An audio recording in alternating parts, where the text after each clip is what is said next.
welcome back to the show, Carson's Corner, your unofficial Maple Leafs post-game show. I hope everybody's getting in the Christmas spirit because I know I am. It's almost December 1st, my favorite time of the year. So I hope everyone is having a pre-Merry Christmas out there. Yeah, Leafs get a win tonight. Leafs get the rare dub on the road, too. How nice is that to see? That's a nice little early Christmas present right there, eh? They played well. And honestly, I liked pretty much every portion of their game, which is actually surprising. I don't think I've said that once yet on the show, actually. Hildeby played great. Team looked structured. They looked like they had some fight in them tonight. That was nice to see. Leafs get a lot of support from their, lower tier players too. They didn't have to rely on the big boys tonight to come out and, put some goals in the net. And hopefully that can kind of extend into the rest of the season. It's not going to happen every game, but just now and then getting some goals in, some points from the, team B, team A, team B. If that's just a huge boost because your big boys aren't they're not going to do it every night, right? So, your guys like Joshua and McMahon and Stetcher and even Cowan, a guy like Cowan who's been playing great, played about 18 minutes tonight, which is nice to see. He seems like his ice time is getting more and more.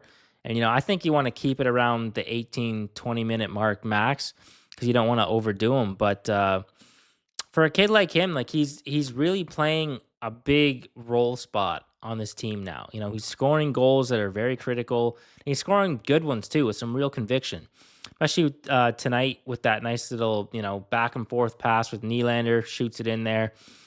It's just nice to see some growth. I feel like it's been the same cast for so long and there's, supporting cast members coming in and out of this lineup. But to see a young kid come in like that and just, despite all the bad vibes that have been going on with his team, he's showing some growth. It's nice to see. It's a little bit of, hope, a little bit of something to look forward to every game, which is, it's nice to see. It's something that it's rare for this team and hopefully we see a lot more of it.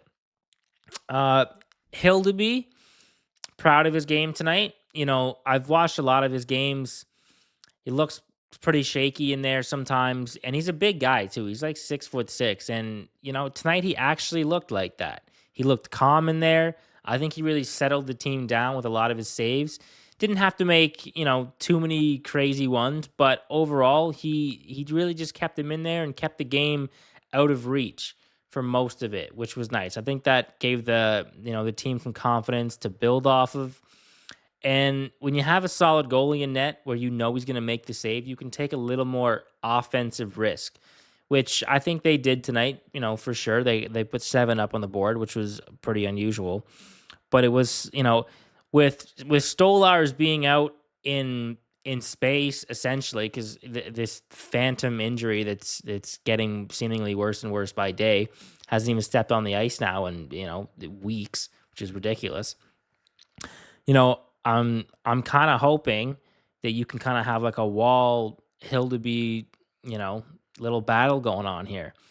I still think there's got to be a lot of growth in Hildeby's game, but for the most part, taking it game by game, if he can at least just keep it to three goals or less per game, this team's got a shot. It's got a shot of at least getting back on the rails. I think the Leafs they're 500 again. They're back to the even mark. So it's not as bad as maybe I feel like it is. There's, as I said, it's not going to be a linear trajectory up. So you know what? I guess you're getting back on the rails a little bit, right? I can't complain about that too much. Nylander was back in the lineup today too, which was good. I guess it was just sort of a one-day illness type of thing. I get. I'm not judging it, but definitely looked like he was a little under the weather tonight. Didn't seem to have as much jump as he usually does. Still had some good touches though, but I think that he definitely took kind of a backseat role tonight, especially when the score got up there. He really just kind of said, all right, I'm going to play this one easy and not, put myself in any bad positions tonight. So you can't blame him for that, honestly. McMahon scored tonight too. finally actually did something. It seems like now he's having a half decent game, every 5, 6 games, which is, I mean, it's better than nothing, but I wish he could play like this a little more often.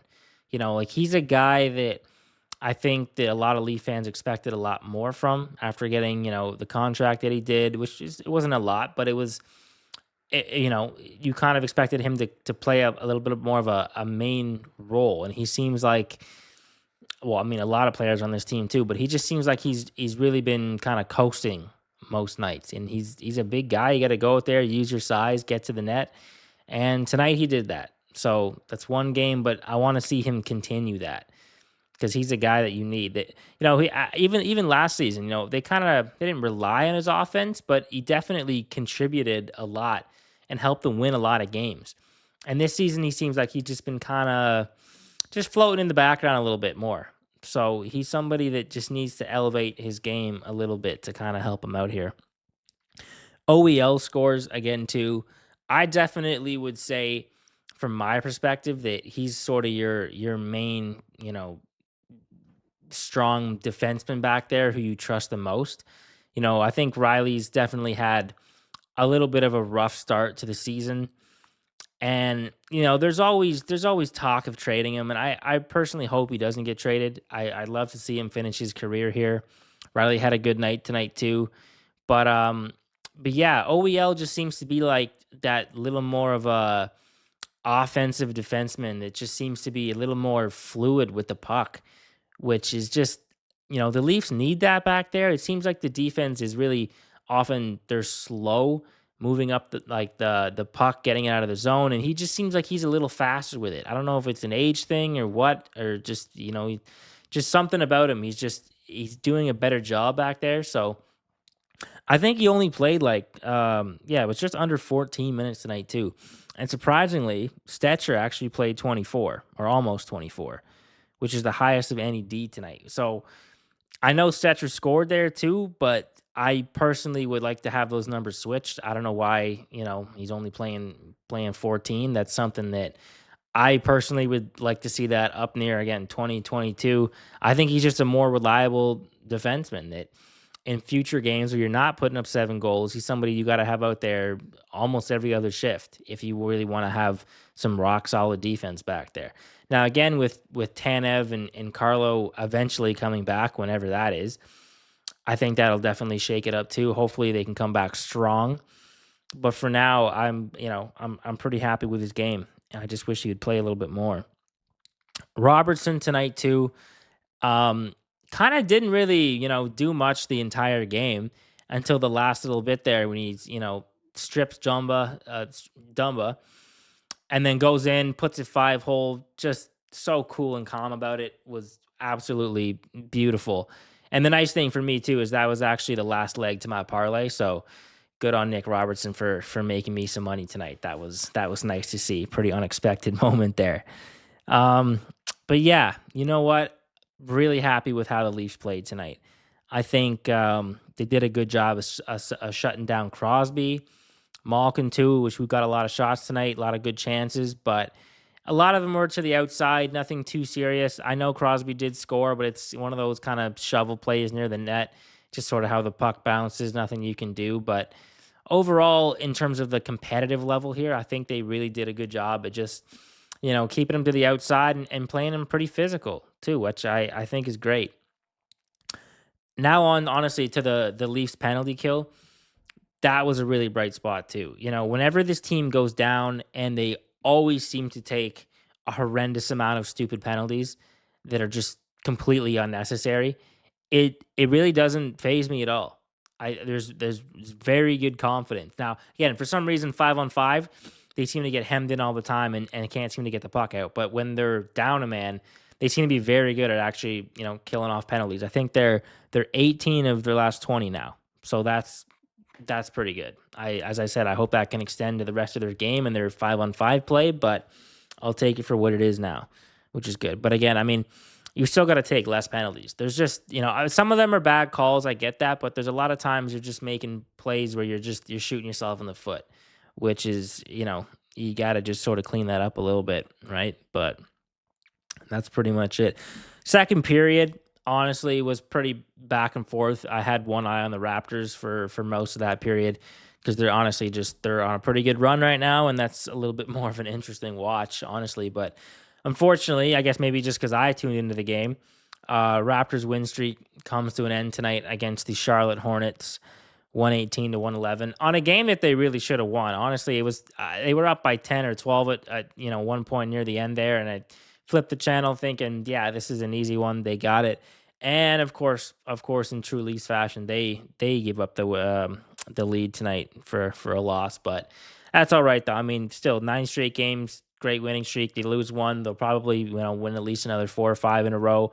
So that's at least another bright spot in the Toronto sports scene, which I'm happy at. So I'm going to keep following them for a bit. And I think there's potential for that team to go pretty far this year. Maybe not a finals run, but, at least get us in the playoffs and make it interesting for us in the spring, right? Because I would think the Leafs are really going to make April or May interesting at all. But we'll see when it gets down there, right? Maybe they'll get hot at the right time. Or maybe they'll give up another pick or something that they don't have to make another bad trade around the deadline. But it's all speculation. Who knows? But yeah, I hope everyone's having a Merry Christmas and getting into the spirit because I know I am. So hope you enjoyed the game tonight, and I will see you next time. Thanks for watching.